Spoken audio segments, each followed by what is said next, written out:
Hi guys, welcome to Aruna teach Kannada YouTube channel. ಇವತ್ತಿನ ವಿಡಿಯೋದಲ್ಲಿ second year ವಿದ್ಯಾರ್ಥಿಗಳು ಯಾರ್ಯಾರೆಲ್ಲ ಬಿ ಎ ಆಪ್ಷನಲ್ ಅಂದರೆ ಕನ್ನಡ ಆಪ್ಷನಲ್ ತೊಗೊಂಡಿದ್ದೀರಾ, ಸೊ ಅವರಿಗೆ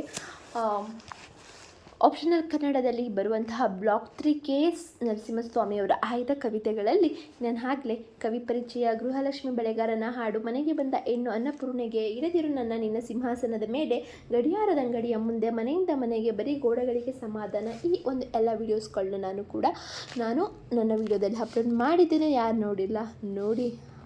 ಆನಂತರ ಈ ಒಂದು ಕವಿತೆನ ನೀವು ನೋಡೋದಕ್ಕೆ ನಿಮಗೆ ಇನ್ನೂ ಚೆನ್ನಾಗಿ ಅರ್ಥ ಆಗುತ್ತೆ ಅಂತ ಹೇಳ್ತಾ, ಸೊ ಎಲ್ಲ ಒಂದು ಕವಿತೆಗಳಲ್ಲೂ ಒಂದೊಂದು ಅರ್ಥಪೂರ್ಣವಾದ ಒಂದು ಜೀವನದ ಮೌಲ್ಯಗಳು ಅಡಗಿವೆ. ಸೊ ಎಲ್ಲರೂ ಕೂಡ ನೋಡಿ ತಿಳ್ಕೊಳ್ಳಿ. ಹಾಗೆ ನಿಮ್ಮ ಎಕ್ಸಾಮ್ಗೂ ಕೂಡ ಯಾವ್ದು ಕೊಡ್ತಾರೆ ಅಂತ ಹೇಳೋಕ್ಕಾಗಲ್ಲ, ಸೊ ಅರ್ಥ ಮಾಡ್ಕೊಳ್ಳಿ ಅಂತ ಹೇಳ್ತಾ, ಸೊ ವಿಡಿಯೋ ಎಂಡ್ವರೆಗೂ ಸ್ಕಿಪ್ ಮಾಡದೆ ನೋಡಿ. ಸೊ ಇವತ್ತಿನ ವಿಡಿಯೋದಲ್ಲಿ ನಾನು ಕುಂಕುಮ ಭೂಮಿ ಮತ್ತು ಆದರೆ ಚರಿತ್ರೆಯ ಪ್ರಶ್ನೆ ಪತ್ರಿಕೆಯನ್ನು ಕೂಡ ನಾನು ಈ ಒಂದು ವಿಡಿಯೋದಲ್ಲಿ ನಿಮಗೆ ತಿಳಿಸೋಕ್ಕೆ ಇಷ್ಟಪಡ್ತೇನೆ.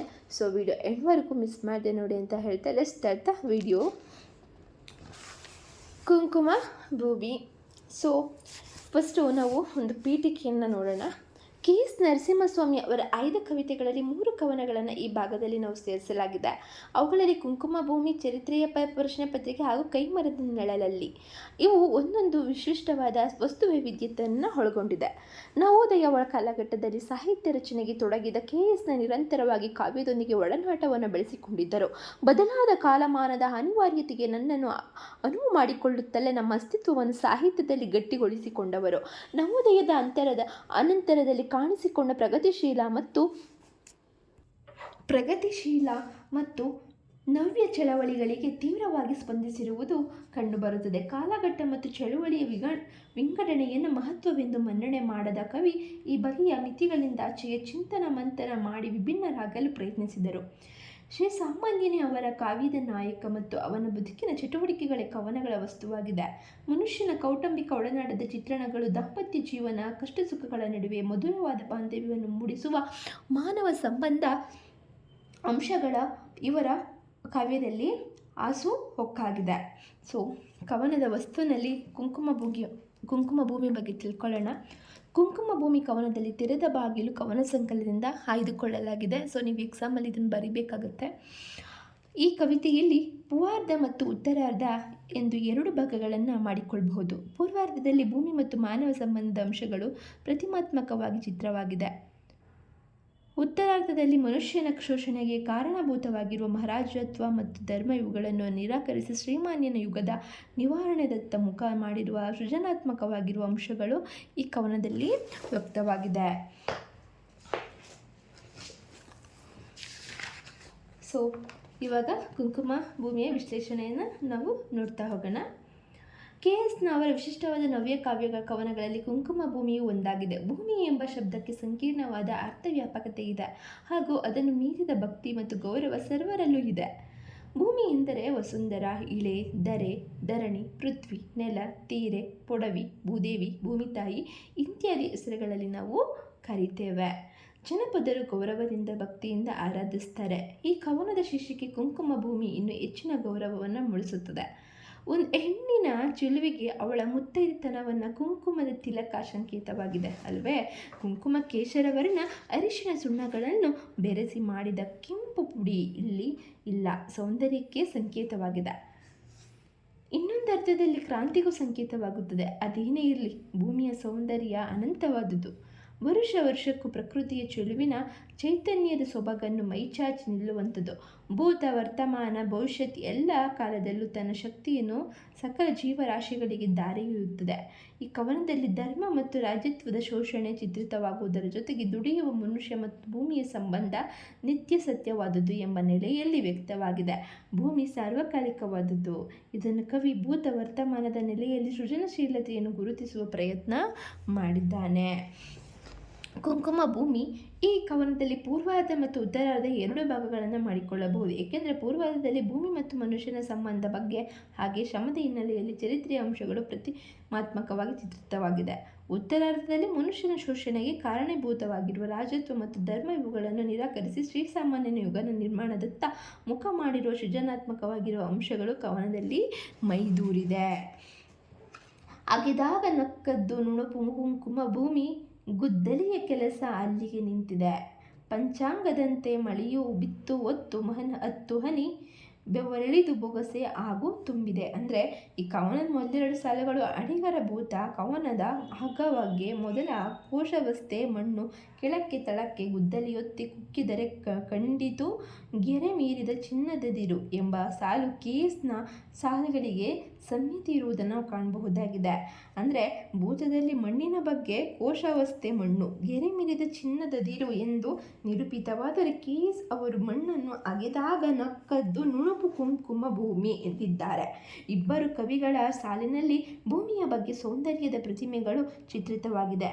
ಪಂಚಾಂಗದಂತೆ ಮನುಷ್ಯನ ನಂಬಿಕೆಯ ಲೆಕ್ಕಾಚಾರ ನಿರೀಕ್ಷಣೆಗಳಂತೆ 10 ಹನಿ ಮಳೆಯೂ ಬಿದ್ದಿದೆ. ಮನುಷ್ಯನ ಶ್ರಮದ ಪ್ರತೀಕವಾಗಿ ಹದಗೊಂಡ ಭೂಮಿಯನ್ನು ನೋಡುವುದಕ್ಕೆ ಒಂದು ಆನಂದ.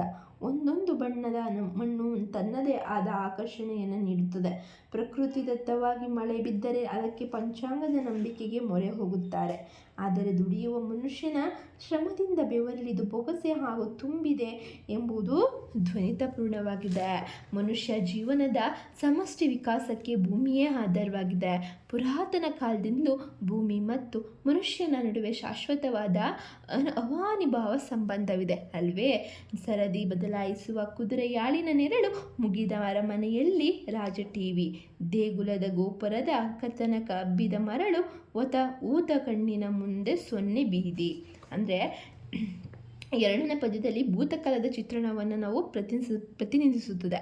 ಭೂಮಿಯಿಂದ ಏನೆಲ್ಲ ಪಡೆಯುವ ಮನುಷ್ಯ ಸಮಸ್ಯೆಯನ್ನು ಹುಟ್ಟಾಕ್ತಾನೆ ಅಲ್ವೇ? ಇದುವರೆಗೂ ಮಾನವ ಇತಿಹಾಸದಲ್ಲಿ ಶ್ರೇಣೀಕರಣ ವ್ಯವಸ್ಥೆಯಲ್ಲಿ ಮೇಲ್ವರ್ಗದವರು ಕೆಳವರ್ಗದವರನ್ನು ಶೋಷಣೆ ಮಾಡಿದ ಚಿತ್ರಣವನ್ನು ಪದ್ಯದಲ್ಲಿ ನಾವು ನೋಡಬಹುದಾಗಿದೆ.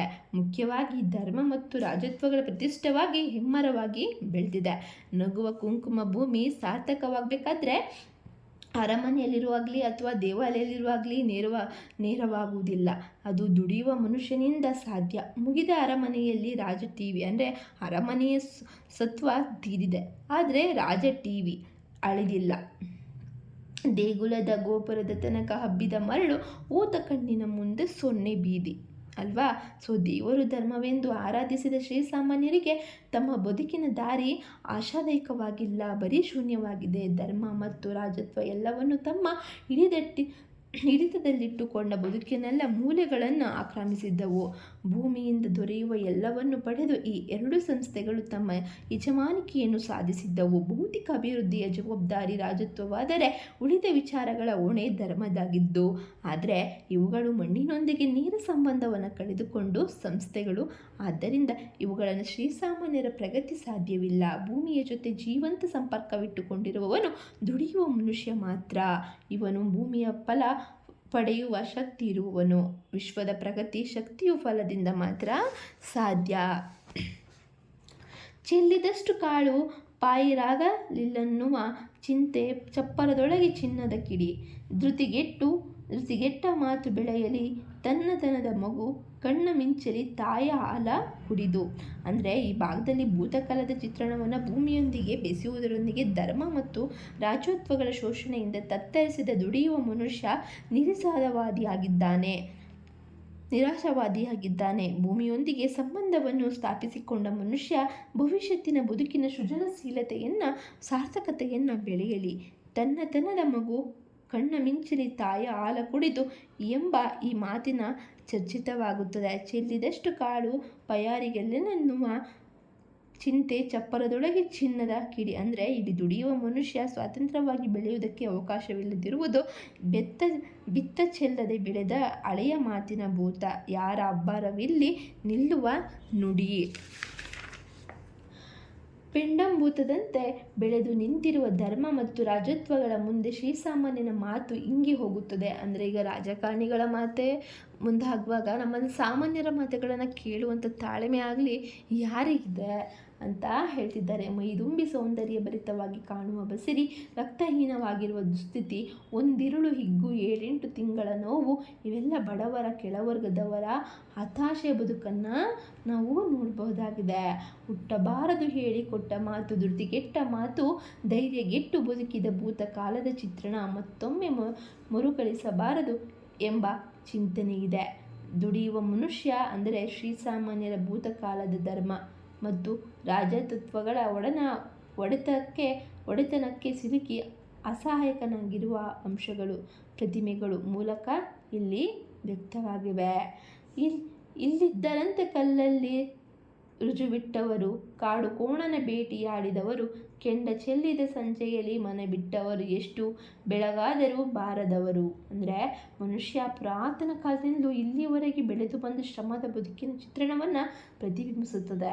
ಕಲ್ಲಲ್ಲಿ ರಾಜವಿಟ್ಟವರು, ಕಾಡು ಕೋಣನ ಭೇಟಿಯಾಡಿದವರು, ಹಾಲಿನ ಮತ್ತು ಬಗೆದವರು, ಹದ್ದುಗಳ ಕೆಡದಿವರು ಇವೆಲ್ಲ ಮನುಷ್ಯನ ಸಾಹಸದ ಶ್ರಮದ ಬದುಕನ್ನು ಸಂಕೇತಿಸುತ್ತದೆ.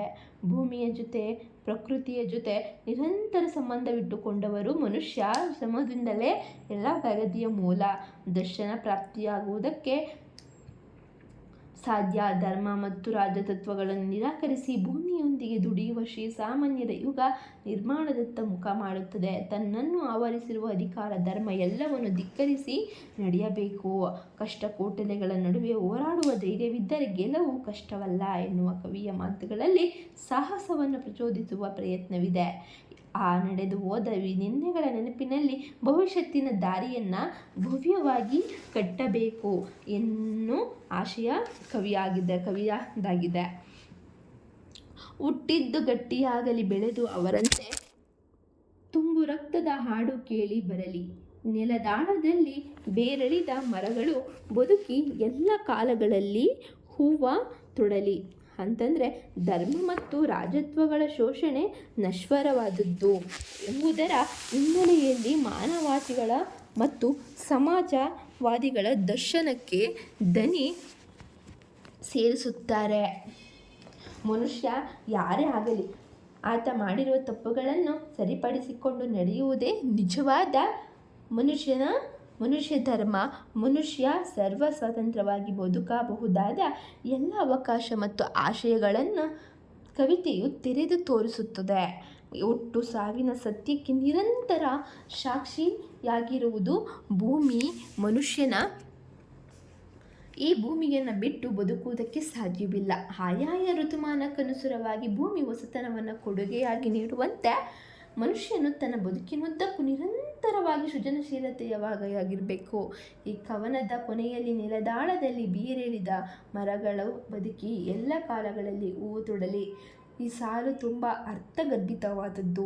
ಭೂಮಿ ಮತ್ತು ಮನುಷ್ಯನ ಬದುಕು ಸೃಜನಶೀಲವಾದುದು. ನೆಲದಾಳದಲ್ಲಿ ಬೇರೆಳಿದ ಮರ ಕೊಂಬೆ ರೆಂಬೆಗಳನ್ನು ಮೈಚಾಚಿ ಹಸಿರೆಲೆಗಳು ಮೈದುಂಬಿ ಹೂವು ಬಿಟ್ಟಾಗ ಎಷ್ಟೊಂದು ಸೌಂದರ್ಯಭರಿತವಾಗಿ ಕಂಗೊಳಿಸುತ್ತದೆ ಅಲ್ವೇ? ಅಂತಹ ಬದುಕು ಮನುಷ್ಯನದಾಗಬೇಕು. ಭೂಮಿಯೊಂದಿಗಿನ ಮನುಷ್ಯನ ಸಂಬಂಧವನ್ನು ಕವಿ ಈ ಕವನದಲ್ಲಿ ಮುಖಾಮುಖಿಯಾಗಿಸಿದ್ದಾರೆ. So I hope you guys ಇವತ್ತಿನ ವಿಡಿಯೋ ಇಷ್ಟ ಆಯಿತು ಅಂತ. ಚರಿತ್ರೆ ಮತ್ತು ಪ್ರಶ್ನೆ ಪತ್ರಿಕೆ ಇದು ನಾನು ಮುಂದಿನ ವೀಡಿಯೋದಲ್ಲಿ ನಾನು ನಿಮಗೆ ತಿಳಿಸ್ಕೊಡ್ತೀನಿ. ಬಿಕಾಸ್ ಲಾಂಗ್ ಆಗುತ್ತೆ, ಆಮೇಲೆ ನಿಮಗೂ ಬೋರು ಆಗುತ್ತೆ. ಸೊ ಇಷ್ಟ ಆದರೆ ಲೈಕ್ ಮಾಡಿ, ಇಲ್ಲಾಂದರೆ ಡಿಸ್ಲೈಕ್ ಮಾಡಿ. ನಿಮ್ಮ ಅನಿಸಿಕೆಗಳನ್ನ ಕಮೆಂಟ್ ಮೂಲಕ ತಿಳಿಸಿ ಅಂತ ಹೇಳ್ತಾ, ಹೆಚ್ಚಿನ ವೀಡಿಯೋಸ್ಗಾಗಿ ಸಬ್ಸ್ಕ್ರೈಬ್ ಮಾಡಿ, ಹಾಗೆ ಪಕ್ಕದಲ್ಲಿರೋ ಬೆಲ್ ಐಕನ್ನ ಕ್ಲಿಕ್ ಮಾಡಿ ಅಂತ ಹೇಳ್ತಾ, see you the next video ಅಂತ ಹೇಳ್ತಾ, ಬಾಯ್, ಟೇಕ್ ಕೇರ್.